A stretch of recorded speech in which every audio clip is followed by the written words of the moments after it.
Hallo zusammen und herzlich willkommen zurück bei «Hört mal». Heute, wenn ihr mit Video schaut, haben wir eine neue Kulisse, einen neuen Room unlocked bei mir daheim. Man kann es fast nicht fassen. Das ist unser Abstellkämmerli, a.k.a. unser Gästezimmer, aber wir haben halt einfach nie Gäste, weil meine Mami und ich haben beide nicht so gerne Menschen. Nein, nicht Menschen, aber so, wir haben einfach nicht so gerne Leute in unserem Space, low-key. Darum, da sind so Koffer, alte Küsse und Decken und ein Gästebett. Und ich habe mir gedacht, anstatt dass ich jede Woche mein Zimmer auf Krampf muss aufräumen wegen euch, weil ich ja meine Kamera drauf habe, könnt ihr ja auch einfach in ein anderes Zimmer gehen, wo ich dann mein Zeug einfach stehen lasse und ja, ihr wisst, oder? Jetzt muss ich nicht mehr aufräumen. Ey, hört mal, Zimmer unlocked. Ich habe meine Mami noch nicht gefragt, ob ich das machen darf. Aber, was will sie sagen? Nein, du darfst das Grümpelzimmer nicht benutzen. Da wäre ich mir nicht so sicher, dass sie das sagt. Auf jeden Fall, ich hoffe, euch geht es gut. Mir geht es gut. Ehrlich gesagt bin ich ein bisschen gestresst. Ich muss nämlich noch 2 Lektionen planen. Und die letzten 2 sind Englischlektionen. Ich unterrichte ja immer noch 6. Klasse. Für Neuzusteiger. Ich studiere Pädagogik und bin gerade in meinem Partnerschuljahr. Das heisst, ich habe 1 Jahr lang in der gleichen Klasse ein Praktikum und bin 2-mal in der Woche dort. Und ich unterrichte jetzt gerade nur Englisch. Also es wechselt immer wieder. Vorher habe ich nur Natur, Mensch und Gesellschaft gemacht, basically. Ab und zu mache ich schon etwas anderes, aber jetzt gerade habe ich einfach das Englisch-Thema für mich. Und irgendwie, ich schaffe es nicht. Letztes Mal, als ich geplant habe, ist einfach der Feueralarm abgegangen. Was soll das? Was soll das? Dann war natürlich die ganze Lektion für nichts gewesen. Und das ist aber eigentlich noch gut, fällt mir jetzt gerade ein, weil das heisst, ich habe schon etwas geplant für morgen, weil sie müssen ja das immer noch machen, was wir nicht geschafft haben. Geil! Okay, auf jeden Fall, ich finde es sehr schwierig, Englischunterricht zu machen mit Kindern, also Basel hat ja, die haben ja zuerst Französisch und dann Englisch und bei mir ist es in meiner Schulzeit, so Aargau und so, ist immer so gewesen, dass ich zuerst Englisch hatte und dann Französisch. Das heisst, das Niveau im Englisch war bei mir viel höher gewesen in der 6. Klasse als in Basel. Die können dafür besser Französisch, theoretisch. Aber darum ist es mega schwierig. So, die Kinder haben erst gerade angefangen, Englisch zu lernen. Und ja, es ist voll schwer zum Einschätzen. Auf jeden Fall, bevor wir richtig in die Folge einsteigen, habe ich noch ein Wörtchen vom heutigen Sponsor. Und zwar geht es um die Maturierendenmesse in Basel. Apropos Basel. Wie man es im Namen schon gehört, es geht darum, dass wenn du gerade die Matur abschliessest oder vielleicht auch nächstes Jahr abschliessest und schon einen Plan haben willst, das kann sein die gymnasiale Matur oder Berufsmatur oder die FMS, also Fachmatur, dann kannst du an die Maturierendenmesse gehen und dich dort informieren über alles, was danach kommt. Und dort siehst du halt alles, was du mit deiner Matur nachher machen kannst. Ich weiss, wir kennen das alle von so Broschüren und ich meine, also bei mir im Gym ist es schon auch thematisiert worden. Keine Ahnung, sind so Leute gekommen, so 1-2 Lektionen und haben etwas erzählt. Aber es ist irgendwie anders, wenn du so eine Broschüre anschaust oder irgendjemand einfach schnell kommt und du hast eigentlich gar keine Lust zum Zuhören oder bist noch müde oder so, als wenn du wirklich gezielt an einen Ort gehst, wo alles schön eingerichtet ist für das und du hast verschiedene Stände und du kannst mit deinen Friends dort hingehen und ihr könnt zusammen zuhören. Mir hat das immer mega viel gebracht, ich war auch schon dort gewesen. Wenn ich so mit Leuten nachher noch darüber reden so, was hat sie jetzt dort gesagt bei diesem Stand und wie ist das jetzt gewesen? Und du kannst ja auch noch mal 20 Mal zurückgehen, wenn du etwas nicht gecheckt hast, kannst du einfach noch mal zurück und sagst, wie haben sie jetzt das vorher gemeint? Die Leute sind ja für das da. Und ich finde es einfach einfacher, wenn man mit Leuten an einem Ort ist, wo alle so das gleiche Schicksal teilen, wenn man das so sagen kann. Und sie tun ja dann an diese Stände nicht die uralten Menschen stellen, die keine Ahnung haben und vor 50 Jahren studiert haben, sondern es sind dann coole Menschen dort, die vielleicht sogar erst gerade recently etwas abgeschlossen haben oder die noch dran sind, die halt verstehen, wie man sich fühlt. Ich meine, ich habe ja auch nicht recht gewusst, was machen während und nach der Matur, darum habe ich einfach irgendetwas gemacht und das kann ich auch empfehlen, so macht einfach hauptsächlich irgendetwas, aber ich finde, es ist auch gut, sich zu informieren. Es hat dort Stände von den verschiedenen Unis, von den Fachhochschulen, Architektursachen oder sogar von der Swiss hat es einen Stand. Es sind ja auch mega viele, die eben sagen, sie machen ein Zwischenjahr und machen mal Flight Attendant und so, das finde ich so cool. Aber ja, für das kannst du dich dort informieren. Wenn du an PH gehen willst und mein Schicksal teilen möchtest, dann kannst du dich auch informieren. Es ist am Mittwoch vom 10. bis am 4. am 5. November. Also du hast 6 Stunden Zeit. Pack deine Friends und sag, komm, wir gehen. Und ihr könnt dort auch gratis ein Bewerbungsfoto erstellen lassen, zum Beispiel. Es gibt noch ganz viele andere Sachen. Also geht dort hin und traut euch und redet mit diesen Leuten, weil es geht um eure Zukunft und das ist mega wichtig. Und ich habe es auch gemacht. Unter www.mmbasel.ch findest du weitere Infos. Ich habe den Link natürlich auch in der Beschreibung. Danke vielmals fürs Sponsoren und ich hoffe, ihr geht alle am 5. November dort hin. Ja, hoppala. Jetzt habe ich irgendwie Kleider gewechselt und bin so zurück. Also, Es schaut wahrscheinlich eh nicht mehr mit Video, aber falls es euch aufgefallen ist, wir tun jetzt einfach so, als würde ich noch genau gleich aussehen wie vorher. Die heutige Folge geht auf jeden Fall um etwas, ich weiß nicht, ob es euch juckt, mir juckt es eben mega. Und ich finde, es sollte auch mehr Leute jucken. Ich will euch jetzt influenzen, dass ihr euch auch Gedanken macht über das Thema. Und zwar underrated Sachen, wo ich finde, alle brauchen das. Jede Person sollte sich mal Gedanken gemacht haben über die Sachen, die ich euch jetzt hier erzähle. Und ich würde mich richtig freuen, würdet ihr mir eure Sachen, die euch hier dazu in den Sinn kommen, auch droppen, weil ich will ja auch eure Lebenserfahrung aufschlürfen und so tun, als wäre das meine. Und dann wieso den anderen Leuten voraus sein, weil ich einfach das Wissen von Tausenden von Menschen habe und andere Leute nicht. Checkt ihr? One step ahead. Genau, ich habe hier eine Liste auf meinen Notizen. Es sind nicht nur materialistische Sachen, aber auch. Es gibt auch Sachen, die ich finde, die musst du einfach haben. Listchen-Sachen, aber ja. Es sind so, warte, wie viele sind es? 1, 2, 3, 4, 5, ja, so etwa 15 oder 20. Ich kann nicht zählen. Oh mein Gott, in der einen Vorlesung haben wir 60 mal 60 rechnen und ich habe einfach 120 gesagt, und zwar mit Confidence. Ich habe jetzt eine Allgemeinwissens-Quiz-App abgeladen. Was bringt mir das mit Rechnen? Man weiß es nicht. Aber etwas muss sich verändern. Mein Brain ist am rotten, obwohl ich auch noch nie besser rechnen konnte. Also es ist irgendwie auch nicht am schlechter werden, sondern es muss einfach, die Situation muss besser werden. Naja, auf jeden Fall das erste auf meiner Liste ist ein gutes Paar Strumpfhosen.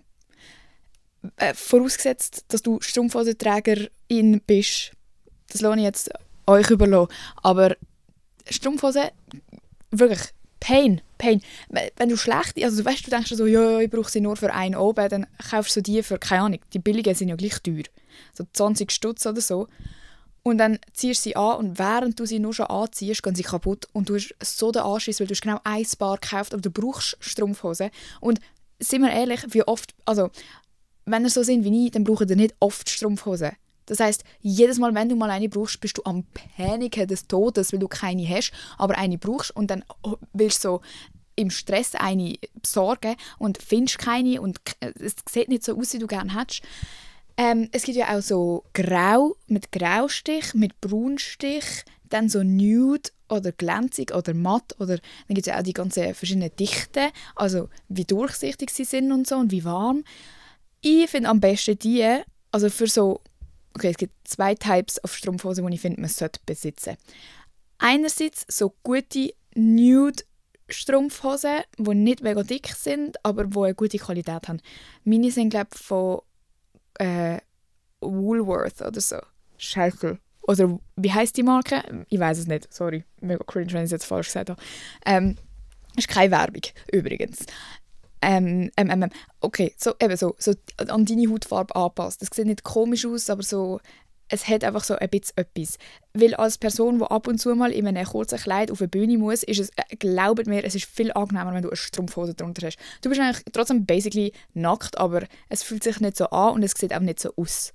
Ich weiß nicht, es macht einfach etwas. Und dann, als Horse Girl, wo den Anfang von ihrer ganzen Reitkarriere nur mit Ausreiten verbracht hat, und zwar bei jeder Jahreszeit und viel auch im Winter, wo sich immer der Arsch abgefroren hat, sage ich euch, ihr braucht ein gutes Paar Strumpfhosen, die viel Wollanteil haben.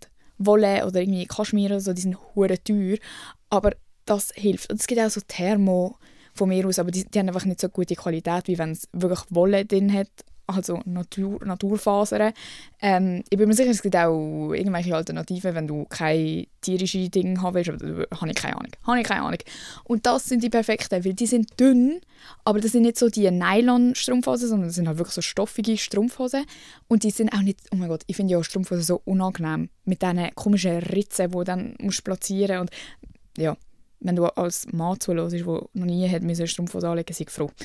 Aber die so wollige sind actually bequem, wenn du die richtige Größe hast. Das ist immer so ein bisschen mein Problem, weil ich bin klein, aber ich bin halt nicht mega dünn. Das heisst, es matcht einfach nie mit der Größe. Aber wenn du eine gute hast, dann spürst du sie auch nicht, wenn du sie unter einer Jeans anlegst. Throwback zu Corona-Zeiten, wo wir im tiefsten Winter musste im Schulzimmer sitzen, mit allen Fenstern geöffnet. Dort hatte ich so Strumpfhosen unter meinen Hosen angehabt. Und dann hatte ich nicht so kalt gehabt. Ich habe immer noch kalt gehabt. Aber nicht so. Oder wenn man irgendwie schlitteln geht oder an einen Weihnachtsmarkt oder weißt, so Sachen, dann ist das auch ein gutes Ding zum daheim zu haben. Weil sonst bist du irgendwie so Leggings, Sportleggings am drunter layern und ich finde, dann hat man noch mehr kalt. Was ist das eigentlich? Was ist die Science dahinter, dass wenn man so Nylonstrumpfhosen anhat unter etwas, dass der Durchzug so mehr spürst? Bin das nur ich? Habt ihr das auch? Naja, auf jeden Fall habe ich jetzt extrem lange über Strumpfhosen geredet. Einfach ein gutes Strumpfhosen, die sind dann halt auch nochmal ein bisschen teurer, aber die gehen auch nicht instant kaputt, wenn man ein bisschen aufpasst. Und es macht einfach etwas. Und du kannst halt nicht immer, wenn du irgendwo sein musst und vielleicht mal die Beine draussen hast, ist halt nicht immer Sommer. Und dann merkst du, dass du keine hast und panikst. Und einfach etwas, was ich allgemein gerne habe, Sachen, die so Outfit-Panik verhindern will. Das ist einfach eines der schlimmsten Gefühle, wo ich am schlechtesten gelaunt bin, wenn ich plötzlich keine Zeit mehr habe, um etwas zu finden, aber etwas brauche. Aber das ist, glaube ich, auch sehr spezifisch auf meine Situation, weil ich ja oft an so Orten, wo es Dresscodes gibt und so dumm fancy, für nichts fancy und alles fake Scheinwelt.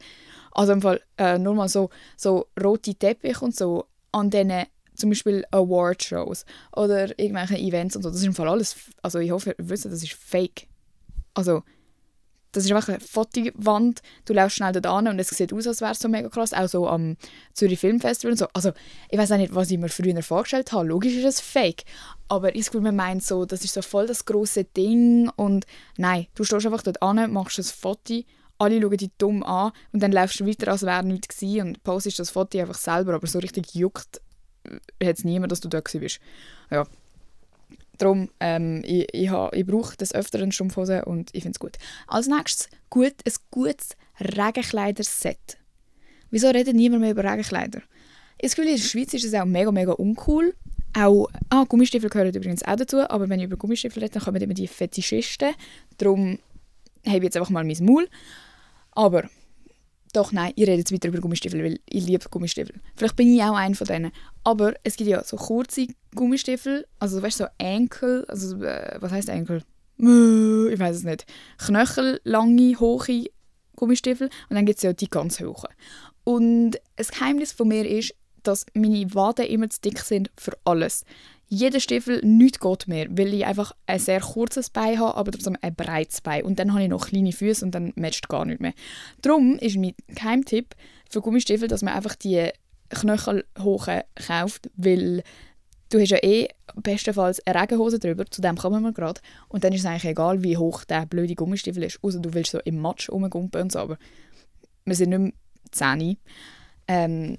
Genau, Hunter hat mega gute, die sind aber auch teuer, ist halt so, ja, ich weiß auch nicht, die gibt es überall. Müsst ihr einfach mal suchen, gibt es sicher auch in der Landi oder so. Aber natürlich auch hohe Gummistiefel, immer gut. Immer gut, ich habe jetzt auch gerade zum Hobbyhorse Gummistiefel angehabt. Habe ich mich wohl gefühlt. Tatsächlich habe ich ein paar gefunden, wo meine Waden reinpassen, von Even Art oder so. Ich nehme immer die Gummistiefel auch, wenn es nur schon ein bisschen matschig ist oder so in der Nacht geregnet hat, so mit der Tilda laufen und es ist einfach, ich check nicht, wieso man nicht mit Gummistiefeln rumlaufen.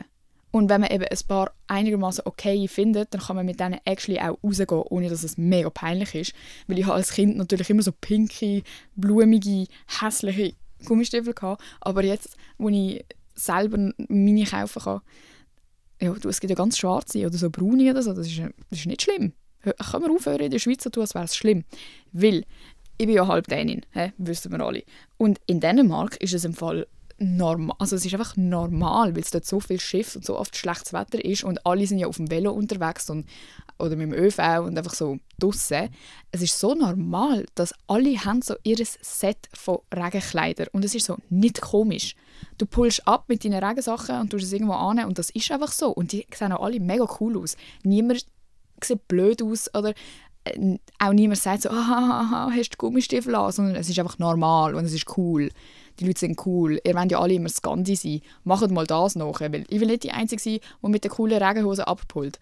Ich habe nämlich auch ein Set gekauft in Kopenhagen, ein Kinderset. Will ich nicht drüber reden. Aber hey, wenn ihr klein seid, das ist ein Spartipp. Kauft das Kinder-Regenhose-Regenjacke-Set. Genau, ich habe glaube von der North Face eins und dann habe ich noch von irgendwie, ich glaube, ich weiß nicht, ob es eine dänische Marke ist, aber so Dirkinson oder so. Also jetzt extra so ausgesprochen. Dirkinson. Ich weiß es nicht, ob es dänisch ist. Aber es ist einfach so eine ganz normale schwarze Regenhose und eine schwarze Regenjacke. Und es ist einfach super. Dann habe ich noch eine Mammut. Regenjacke. Also ich weiß nicht, was sie genau ist, aber sie ist auf jeden Fall auch wasserdicht. So eine cremefarbige. Best shit ever. Die kostet aber so 300 Stutz oder so. Be prepared, wenn ihr die suchen. Aber die ist so schön und mit der schäme ich mich so nicht. Ich finde, es ist mühsam, wenn man so Sachen hat, die man könnte brauchen, oder zum Beispiel auch Wanderschuhe. Ich habe mir ein paar weniger hässliche Wanderschuhe gekauft. Sie sind immer noch hässlich, aber sie haben pinke Schnürsenkel und sind so beige. Ist doch besser, dann weiss ich, wenn ich sie mal brauchen könnte, dann ziehe ich sie actually an. Weil bei mir, vielleicht schiessen die auch drauf, aber ich bin so ein Dummi, wo sich dann unwohl fühlt und sagt, es sieht mega uncool aus und sich beeinflussen lässt von dem. Auch als Kind schon. Ich habe als Kind schon Zeug nicht angelegt, weil ich das Gefühl hatte, es sieht blöd aus. Und dann kalt den ganzen Tag. Aber wenn du einfach normal schwarzes Zeug hast und du kannst das schnell drüber ziehen und du musst ja dann nicht den ganzen Tag in einer Regenhose rumlaufen, sondern du ziehst sie ja dann wieder ab, wenn du drin bist. Also, wo ist das Problem? Wieso haben wir das nicht alle? Genau. Oder wenigstens eine Regenjacke, die dir gefällt. Weil es ist einfach mühsam, wenn alles durchnässt ist den ganzen Tag und man fühlt sich aber goofy in allem anderen. Und let's normalize, eine Regenjacke mit Regenhosen und Gummistiefeln anzuhaben. Weil wir in der Schweiz haben auch wirklich extrem schlechtes Wetter. Ich weiß nicht, wieso wir so tun, als wären wir anders als die nordischen Länder. Genau. Dann steht hier Musik, die einem hypt, /chillt, /etwas auslöst. Kann ich sehr gut erklären, was ich mit dem gemeint habe. Und zwar, du brauchst verschiedene Playlists. Und zwar solche, die du für dich kuratiert hast. Das kann niemand anders für dich machen. So eine komische, vorgemachte Spotify-Playlist wird nie gleich hitten wie die, wo du selber jedes einzelne Lied rausgepickt hast. Du musst einfach mal, wenn dir langweilig ist, im Zug oder so, machst du das, anstatt TikTok scrollen. Ich habe nämlich eine Playlist. Warte, ich lese euch mal den Namen von meiner Playlist vor. Ich gebe mir nämlich sehr viel Mühe, um zu probieren, das auszudrücken, was meine Playlists auch in mir auslösen. Okay, wir haben Brainrot in a Good Way. Die ist öffentlich, die hören ganz viele Leute. Das ist so scheiß Musik. Also nein, I love it. Aber das ist so wirklich Brainrot. Es ist einfach Brainrot. Aber wenn ich diese Musik höre, jetzt ist der wichtige Punkt, mache ich mir keinen einzigen Gedanken über irgendetwas. Ich höre einfach die Musik und fühle es. Das heisst aber nicht, dass wenn du die Playlist hörst, dass es das Gleiche mit dir macht, weil vielleicht findest du die Musik mega scheiße und würdest dich darüber aufregen und jedes Lied skippen, weil oh mein Gott, was ist das für Musik? Du musst so eine Playlist für dich selber haben. Ich höre die wirklich immer, wenn ich einfach will Musik hören und nicht über das Leben nachdenken. Dann habe ich eine, jetzt habe ich auf das Mikrofon gespuckt. Dann habe ich eine, die heisst Mellow, Ethereal, weil das ist meine Chill-Playlist. Ich habe gemerkt, ich brauche eine chillige, weil alle meine Musik, die ich höre, ist wirklich so hyped und so richtig Hip-Hop einfach und so dass ich gemerkt habe, das geht so nicht. Weil wenn ich mal chillen wollte, aber trotzdem Musik hören, dann hatte ich nichts gehabt. Ausser traurige Musik, aber die brauche ich auch nicht dann, zum Chillen. Genau, das ist meine Chill-Playlist. Das sind vor allem so A$AP Rocky, aber so die chilligen Lieder oder so chillige Drake-Lieder von früher oder irgendwie Tyler, the Creator und so drauf. Oder Mac Miller, also immer noch so natürlich in meine Musikrichtung, aber keine Ahnung, könntest du auch irgendwie weiß auch nicht, Taylor Swift oder so rein tun, wenn dir das passt. Obwohl für euch, ist für Swifties Taylor Swift Musik eigentlich zum Chillen oder zum Hype sein? Comment down below. Genau, dann haben wir als nächstes Rennmoll. Das ist meine Jog-Playlist. Die ist auch hyped, aber mit wirklich meinen hypsten Liedern, also die ich am liebsten höre, weil beim Joggen kann ich mir nicht erlauben, Musik zu hören, die ich scheiße finde, weil dann mag ich nicht mehr weiter joggen. Dann haben wir The Feels, könnt ihr auch mal denken, da steht in der Beschreibung Crying, Shitting, Throwing Up, Dying. Das ist meine Heul-Playlist. Wenn ich heulen will, dann höre ich diese Playlist. Braucht es auch. Wie man merkt, habe ich sehr viele Minuten im Jahr, wo ich Musik höre. Dann habe ich eine Gym-Playlist. Ja, ich weiß nicht ganz, was anders ist an der als an den anderen Hip-Hop-Playlists, aber es ist ein bisschen etwas anderes. Ich kann es euch nicht beschreiben. Oh, dann habe ich noch eine, die Crying, Screaming, Throwing Up heisst. Das ist anscheinend meine nächste Heul-Playlist. Dann habe ich eine Prime-Playlist. Das ist die Playlist, wo das Leben am Peak war. Und zwar 2016 Bangers. voll die Bangers droppt 2016. Das ist einfach musikmäßig, also in meinem Leben ist es mir dort nicht so gut gegangen, aber musikmäßig sind dort die meisten Bangers rausgekommen. Und wenn ich die Playlist höre, dann werde ich zurückkatapultiert in die Ära, wo ich gerade so Hip-Hop-Musik entdeckt habe und die viralen Lieder und so und mich mega cool gefühlt habe und ich fühle mich einfach cool, wenn ich das höre. Sorry, don't blame me, aber es ist einfach so. Oh mein Gott. Dann hat es noch, doch, okay, amix gibt es auch Playlists von fremden Leuten, die funktionieren, weil da hat es eine, die Horsewalk heisst. Das sind so die TikTok-Edit-Lieder und die braucht es auch einfach amix auf dem Laufband oder so. Ist ein bisschen peinlich, muss man nicht darüber reden. Man kann es einfach acknowledgen, dass es existiert und dass Leute es hören und ich bin eine davon. Ich finde, es ist nicht verwerflich, wenn man sehr viel Musik hört. Es sind ja mega viele, die sagen so, ja, aber dann tust du ja auch nochmal deine Sinne so berieseln und so viel Zeit, wie man sonst schon am Handy verbringen, dann noch Musik hören, wenn du mal eigentlich nichts machst und so. Sorry, wenn ich Musik hören will, dann höre ich Musik. Checke dir, wie lange es Musik schon gibt. Musik ist ein enorm wichtiger Teil von der Menschheit. Seit, keine Ahnung, Mann, Mozart. Und wenn wir die Möglichkeit haben, unseren Alltag zu verschönern mit so Sachen, mit Kunst, ich meine, du lernst ja auch etwas, wenn du Musik hörst, auch wenn es etwas ist über Gangster sein. Sehe ich aus wie ein Gangster? Nein. Weiss ich extrem viel über die englische Sprache, über die Kultur, über irgendwelche Slangwörter, die ich sonst nicht wüsste, nur weil ich die Musik höre. Yes, Sirski. Ja. Glaubt mir, ich kann ein Essay über das schreiben. Ich kann über alles bullshitten. Ich kann für alles einen guten Grund finden, wieso ich das machen darf. Aber ja, und wieso ich finde, dass man für jeden Mood eine Playlist braucht, ist, weil eben, Musik macht ja etwas mit einem. Das ist ja eigentlich genau mein Punkt. Ich kann es euch nicht so wissenschaftlich erklären, für das hätte ich jetzt researchen, aber es macht wissenschaftlich gesehen etwas mit dir. Je nach Tonlage, je nach so. Und das kann man doch wohl ausnutzen, wenn man das schon weiss.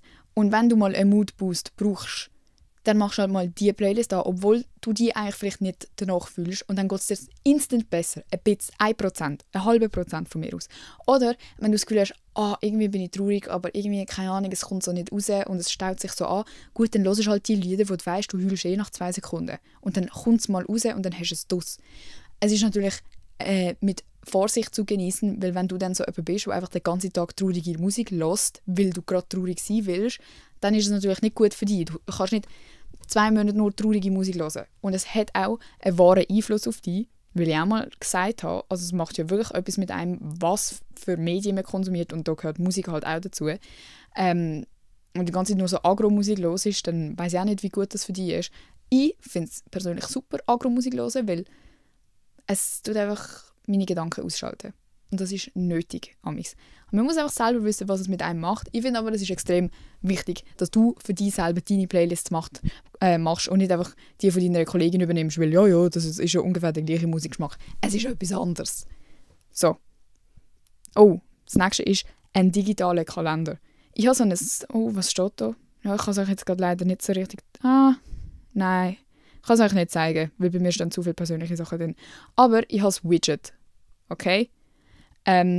Und auf dem iPhone kannst du das so gross machen. Ich habe das grösste Kalender-Widget, glaube ich. Ja, habe ich. Und dann tue ich das so farblich anpassen. Ich kann auf Insta auch einen Screenshot posten, und wo ich einfach alles raus Dings, wo man nicht lesen sollte. Dann habe ich das farblich kodiert. Und meine verschiedenen Kalender, die ich habe auf meinem Kalender, sind für die PH, also das Studium, dann Events, Alter, wie rede ich heute? Events und Drehs ist eine Farbe, dann Abmachung ist eine Farbe, Ferien ist eine Farbe, Kampagnen ist eine Farbe und Praktikum hat eine Farbe. Und ich tue alles in diesen Kalender. Ich könnte jetzt mal suchen, was ich da für Scheissdreck schon reingeschrieben habe. Also, Englisch, Schweiz Tourismus, Broschüren mitnehmen. Praktikum. Ich musste so Zeug zum Vorbereiten mitnehmen von daheim, damit ich es nicht vergesse. Mache immer einen Reminder. Du kannst ja im Kalender dann so Hinweis zum Ereigniszeitpunkt. Dann tut dein Handy dir am 6:45, wenn du aus dem Haus gehst, sagen, hey, du musst im Fall noch das und das mitnehmen. Oder, was habe ich da? Kein Fachdidaktik NMG. Dass ich weiss, das Modul findet nicht statt. Und das mache ich auch, wenn ich so eine Studiumsplanung bekomme von einem Modul, dann tue ich gerade dann alles rein, was speziell ist.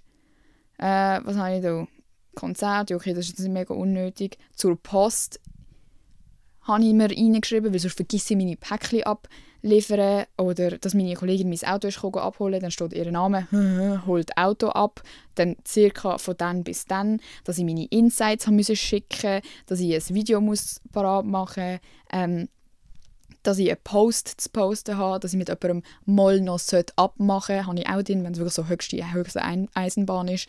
Wenn ich mit jemandem abgemacht habe, alles ist da drin, weil ich weiß nicht, ob das bei euch auch so ist und ob es bei mir vielleicht extrem ist, aber ich werde fast täglich gefragt, hey, wie sieht es bei dir am, keine Ahnung, dann kommt so 12. Dezember. Wie sieht es bei dir am 12. Dezember aus? Keine Ahnung.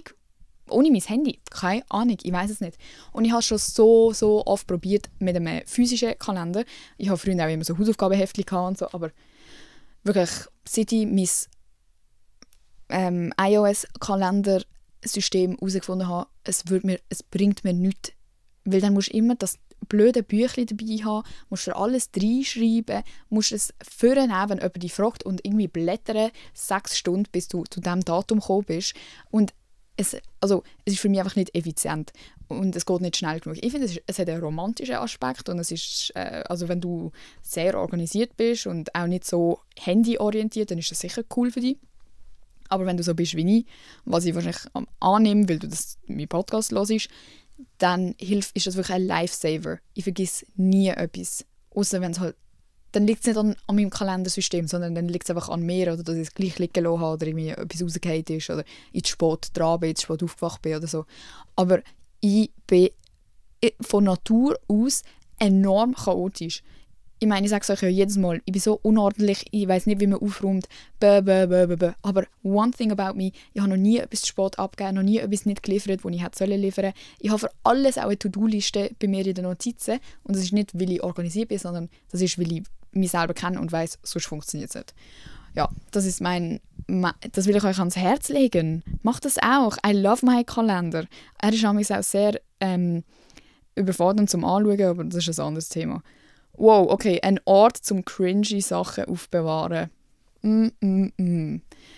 Ja, ich bin ja eine Kandidatin, die alles aufbehaltet vom ganzen Leben, wo jemals war und jemals sein wird, in einer Box. Gut. Meine Mami hat mir mal, glaube zum 18. Geburtstag hat sie mir sogar so eine Schatztruhe angemalt und so. Sie ist eine kreative Maus, couldn't be me.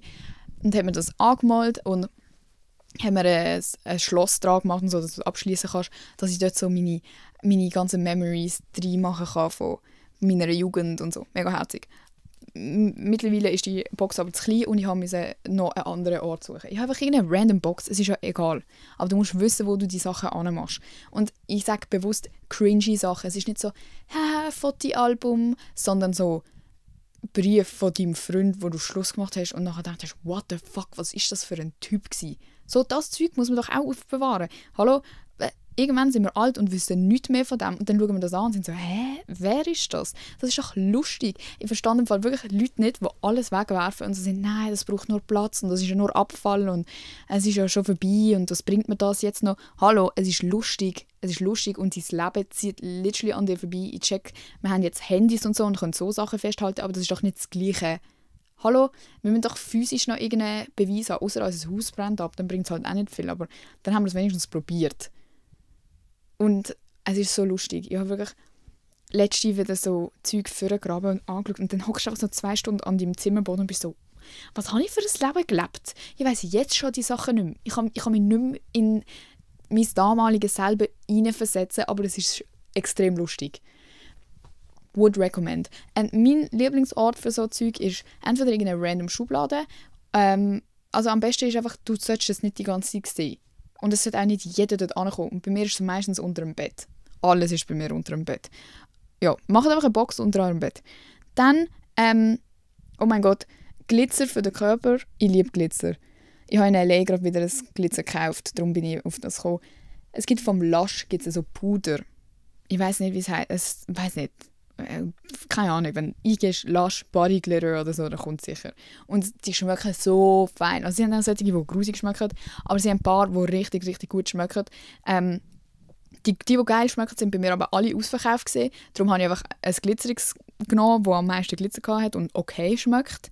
Ich glaube, ich habe Fairy Dust genommen oder so. Das finde ich schmeckt nicht so fein. Aber so Sticky Dates haben sie, glaube ich, das schmeckt so fein. Ja, und dann hast du einfach Glitzer für deine Haut. Ich finde, es gibt auch viel so Glitzeröl, zum Beispiel das von Rituals oder so. Und ich habe auch das teure, das von NYX oder so. Aber ich habe einfach nicht gerne ölige Sachen. Und wenn du so ein Puder hast, dann hast du es zwar überall für immer und ewig, aber es klebt nicht und es schmeckt sogar noch gut. Und meistens finde ich die Shimmer Oils und so schmecken eben nicht so fein. Ich weiss, alle anderen sagen, sie schmecken fein. Ich finde, sie schmecken nicht fein. Ja, weil das Leben lebt sich einfach besser, wenn du glitzerig bist. Und du kannst es auch in die Haare machen, ohne dass sie fettig werden. Oh, da steht, ein arschbilliges Bodyspray zum Verbrauchen. Okay, fühle ich. Emma von der Vergangenheit, die das aufgeschrieben hat, du bist eine coole. Ja, einfach irgendein Bodyspray, wo nicht eins, wo du eben halb grusig findest, sondern du musst finden, es schmeckt fein. Das ist wichtig. Aber so eins, wo so, keine Ahnung, 15 Stutz kostet oder so, wo du wirklich so drauf tun kannst, als wärst du irgendwie eine 12-Jährige, die zum ersten Mal Parfüm brauchen darf.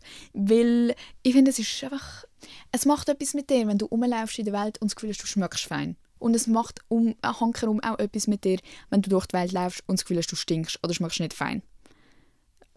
Tu dich mal kurz hineinversetzen, mach die Augen zu, überleg dir mal, la la la la la, du läufst durch die Stadt, plötzlich, du schmeckst, oh, das ist nicht mehr so frisch. Bis das ich? Hä? Stink ich so? Oh mein Gott, mein Tee hat nicht funktioniert. Warte, habe ich überhaupt etwas dabei? Zack, nein, nichts dabei, du musst den Rest vom Tag stinken. Weißt du, wie geil wäre es jetzt? Hast du so einen 10 Stutz Bodymist von irgendwo random, wo du einfach über dich drüber sprayen und wärst wieder zufrieden und heute glücklich im Leben. Ich weiss, es ist nicht das Gleiche, wenn man schon einmal gestunken hat. Du wirst immer nachher den Rest vom Tag schmecken, dass du stinkst. Aber die anderen Leute schmecken es im Fall noch nicht so. Vor allem nicht, wenn du eine italienische Dusche machst.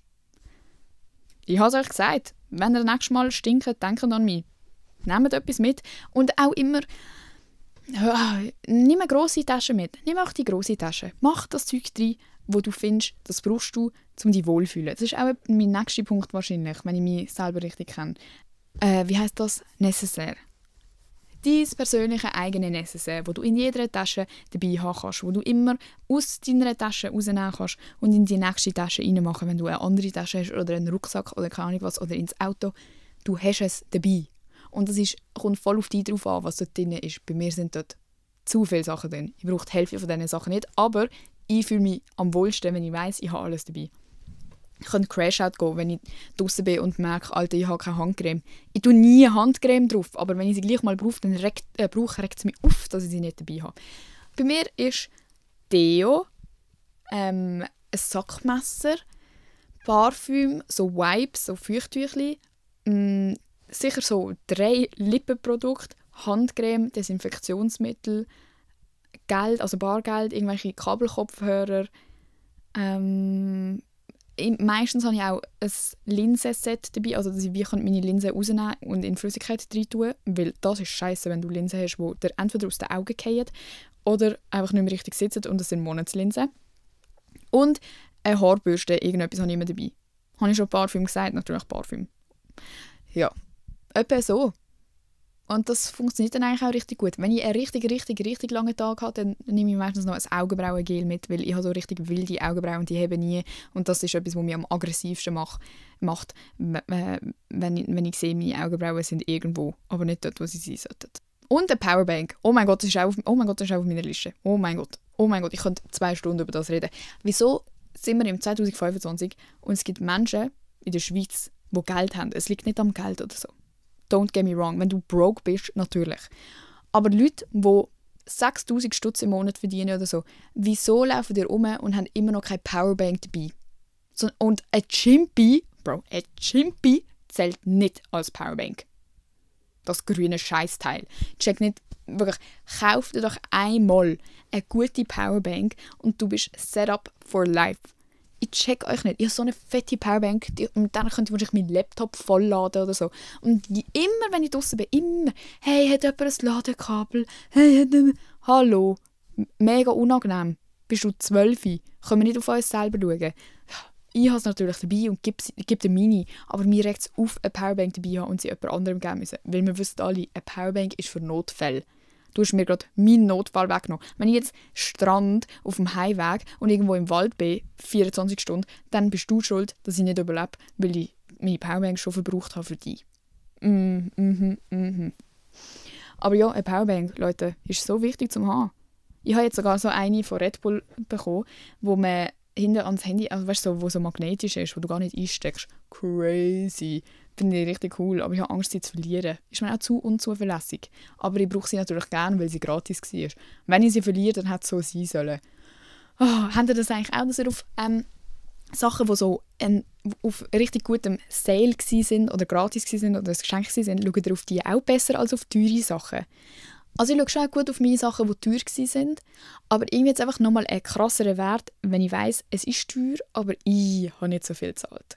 Ich habe zum Beispiel so eine Coach-Tasche in LA thrifted, die irgendwie $33 gekostet hat. Und der Dollar ist ja im Moment auch richtig schwach, das heisst, keine Ahnung, wie viele Franken das waren, vielleicht so 22 oder so. Und ich sehe einfach, wie Leute die auf so Secondhand-Plattformen für so 300 Stutz verkaufen. Ich finde die Tasche nicht mal so schön. Es ist schön, aber das ist so jetzt meine Tasche, die ich würde im Normalfall anlegen, dass ich meine schönen Taschen nicht dreckig mache, zum Beispiel. Oder wenn es nicht so deep ist. Einfach so in der Stadt rumlaufen, aber jetzt nicht an das tollste Event ever.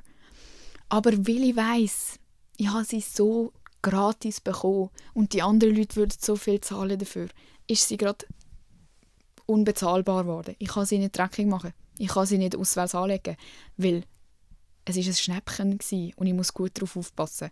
Ist doch komisch, oder nicht? Eigentlich sollte ich doch jetzt denken, es ist eine teure Tasche, die ich billig bekommen habe. Am Schluss ist sie fake. Nein, sie ist nicht fake. Aber ja, Coach-Sachen sind, glaube ich, hier völlig überteuert. Egal. Auf jeden Fall, das nächste. Oh mein Gott, ein Bodypeeling-Handschuh. Das ist ein heikles Thema. Alle die Dusche, also es ist so eine Handschuhe, die du anlegst, falls du es noch nie gehört hast.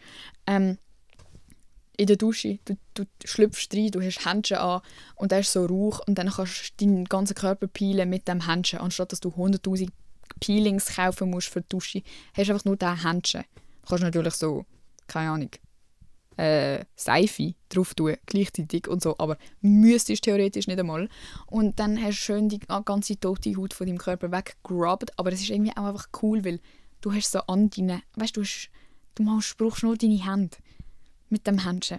Ja, finde ich, braucht jeder, aber tut nicht jeder richtig anwenden, weil die Teile sind grusig. Also du musst die waschen und so. Man kann sie auch waschen, falls ihr das nicht gewusst habt. Ihr müsst die nicht wegwerfen. Man kann sie heiß waschen und dann sind sie natürlich wieder sauber. Aber du kannst das Teil nicht einfach nass in deiner Dusche liegen lassen und dann 100-mal brauchen und meinen, es verschimmelt nicht. Natürlich nicht. Aber ja, einfach, wenn du einen weichen Körper haben willst und keine eingewachsene Haare und so weiter und so fort, dann musst du deinen Körper peelen. Und ich finde es einfach extrem lustig mit einem Handschuh machen. Einfach mal so als Input.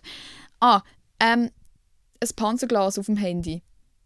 Nochmal, wie sind wir im Big 25 und ihr habt eine kaputte Handyscheibe und zwar nicht das Panzerglas ist kaputt, sondern deine Scheibe ist kaputt. Und dann sage ich, hast du kein Panzerglas drauf gehabt? Nein, wegen. Ja, weil du jetzt 500 Stutz zahlst oder so? Ja, selber die Schuld. Also ich habe immer das Panzerglas drauf, sagt sie und hat auf dem Current Handy gerade keins drauf. Aber das ist, weil es noch nicht angekommen ist und ich kann nicht warten. Ich habe das neue Handy gekauft, das neue iPhone. Mega Konsumopfer, aber es ist ja mein Job, weißt, und die Kamera ist wirklich viel besser. Ich habe sie eben ausprobiert und habe dann gemerkt, doch, das ist ja schon noch gut.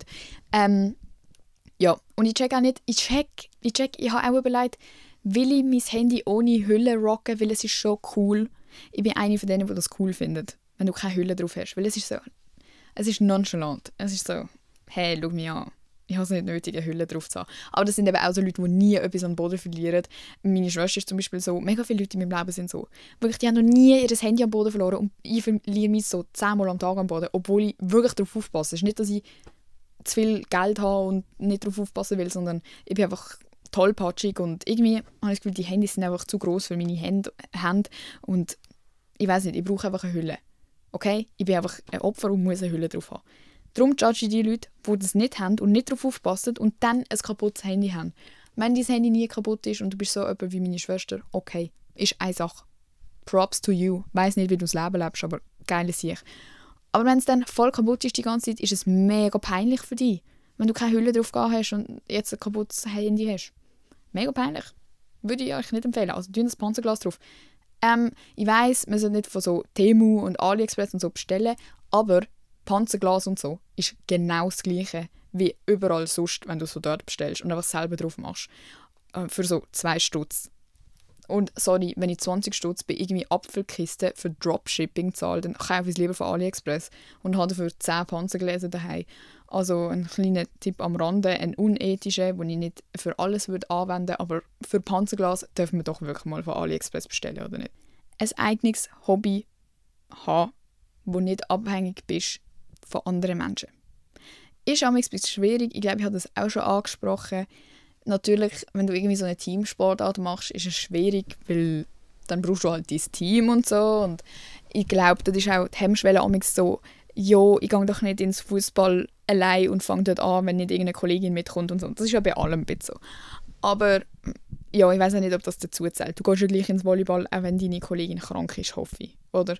Aber gleich so etwas vielleicht außerhalb vom Volleyball oder außerhalb vom Fußball oder was auch immer dein Team-Hobby ist, wo dir auch Spass macht und wo du auch gern machst und wo dich auch ablenkt und wo du so in eine Flow-Situation kommst. Also nicht einfach, du machst es, weil du es machst.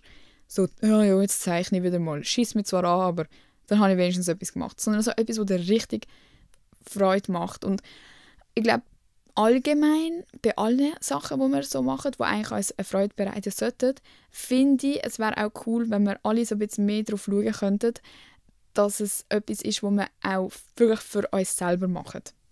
Und nicht etwas, was man macht, um nachher zeigen zu können, dass man das gemacht hat. Zum Beispiel, so ein Prime-Beispiel für das finde ich, Keramik bemalen. Macht ja jeder und sein Vater im Moment. Verstand ich, weil es ist auch cool. Ich habe es auch schon gemacht und es sieht auch mega schön aus und es ist etwas, wo man das Ergebnis mega gerne teilen will, weil es sieht halt schön aus und du hast es gemacht und du bist stolz drauf. Checke ich. Aber ich finde, es ist problematisch, wenn alles, was du eigentlich machst, für dich selber, weil ja ein Hobby ist ja eigentlich nur für dich und soll dir gut tun und du sollst Freude haben daran, aber dann der Outcome ist wie immer, dass du es einfach allen anderen präsentieren willst, dass du das gemacht hast und wie du das gemacht hast und wie gut du das gemacht hast. Ich glaube, niemand postet seine Keramik-Ding, wenn sie mega hässlich geworden ist oder irgendwie kaputt gegangen ist oder so, außer halt Influencer, die alles teilen, das ist nochmal etwas anderes. Also ich würde euch ja jetzt auch das Hässliche zeigen, aber das ist, weil das mein Content wäre und halt lustig wäre und mein Ziel ist, Leute zu unterhalten. Aber auf meinem privaten Account würde ich das jetzt auch nicht posten. Oder früher hätte ich das jetzt auch nicht einfach... Okay, doch. Ich habe früher wirklich schon gepostet wie eine Influencerin. Ich habe letztens mein Archiv angeschaut und es ist wirklich peinlich. Ich habe so Umfragen gemacht. Oh mein Gott, ich will gar nicht darüber reden. Ja, dass man einfach etwas findet für sich selber, wo man wirklich abschalten kann und Spass hat dabei.